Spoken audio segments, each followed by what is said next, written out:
Halo semuanya, selamat datang di sesi bedah materi kita kali ini. Hari ini kita bakal membedah sesuatu yang esensial banget, yang bisa ngubah total cara pandang kita terhadap dunia bisnis. Anggap aja sesi kita ini semacam panduan bertahan hidup mikroekonomi yang paling ultimate.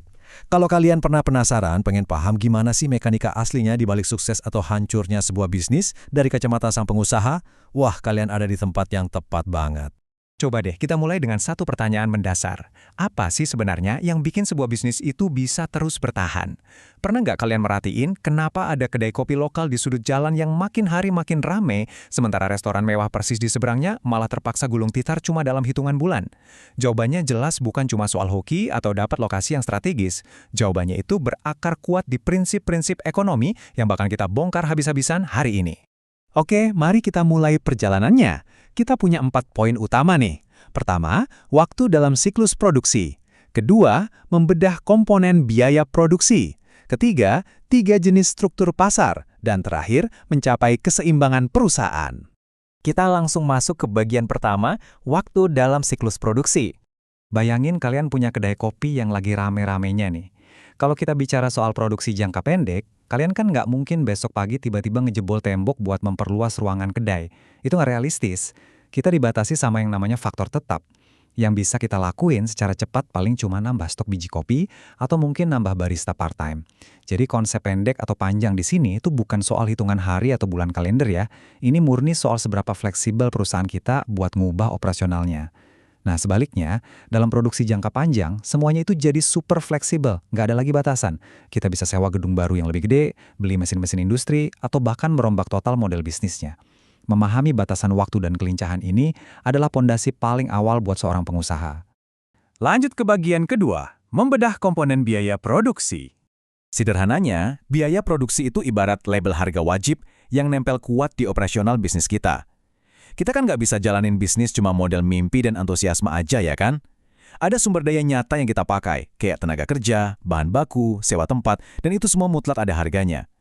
Kemampuan kita buat nyiptain efisiensi tingkat tinggi di biaya-biaya inilah yang nantinya bakal nentuin apakah bisnis kita ini cuma sekedar bertahan hidup atau justru mampu mendominasi pasar.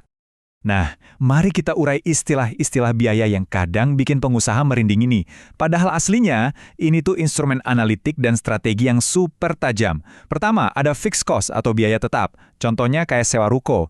Ini wajib dibayar, nggak peduli bulan ini kalian jual 1000 gelas kopi atau malah tutup sama sekali. Terus ada variable cost yang jumlahnya naik turun ngikutin jumlah pesanan, kayak pasokan biji kopi dan susu. Kalau keduanya digabung, jadilah total cost. Tapi metrik yang paling krusial buat ambil keputusan ekspansi, itu adalah marginal cost. Ini adalah hitungan pasti. Berapa sih biaya ekstra yang dibutuhin buat bikin 1 gelas kopi tambahan?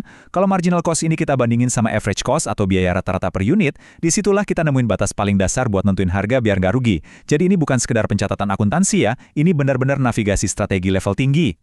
Jadi, pada intinya, total cost atau total biaya kita itu adalah hasil gabungan yang tak terelakkan dari 2 hal tadi, elemen tetap dan elemen variabel. Keduanya nyatu jadi satu kesatuan beban operasional yang harus ditanggung sama perusahaan. Ini komitmen finansial kita secara utuh.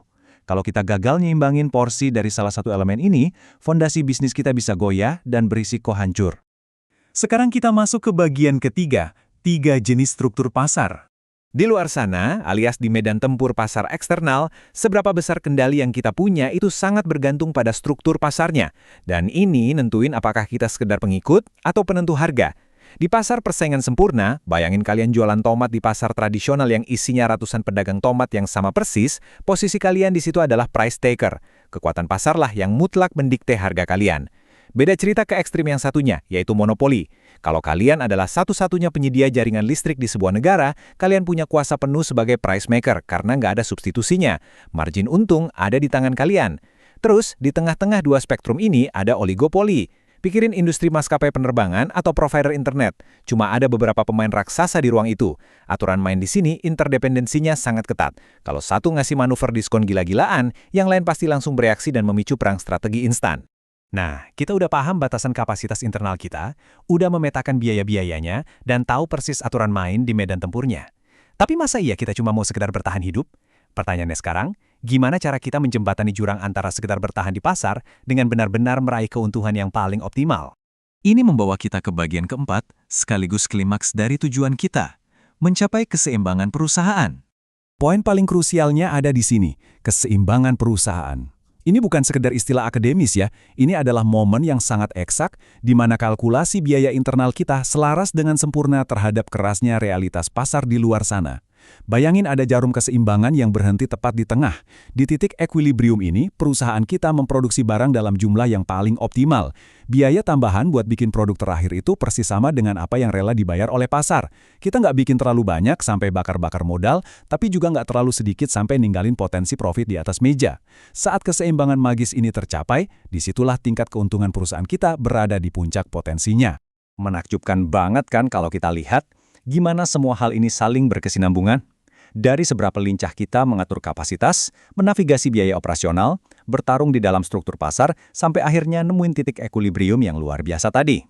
Semua konsep mikroekonomi ini benar-benar hidup, berdenyut, dan bekerja di sekitar kita setiap detiknya. Jadi pas kalian melangkah keluar hari ini, coba deh renungkan ini.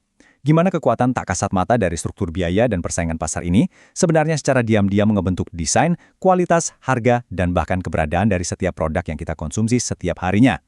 Menarik banget kan? Tetap kritis, terus antusias belajar, dan sampai jumpa di sesi bedah materi kita selanjutnya.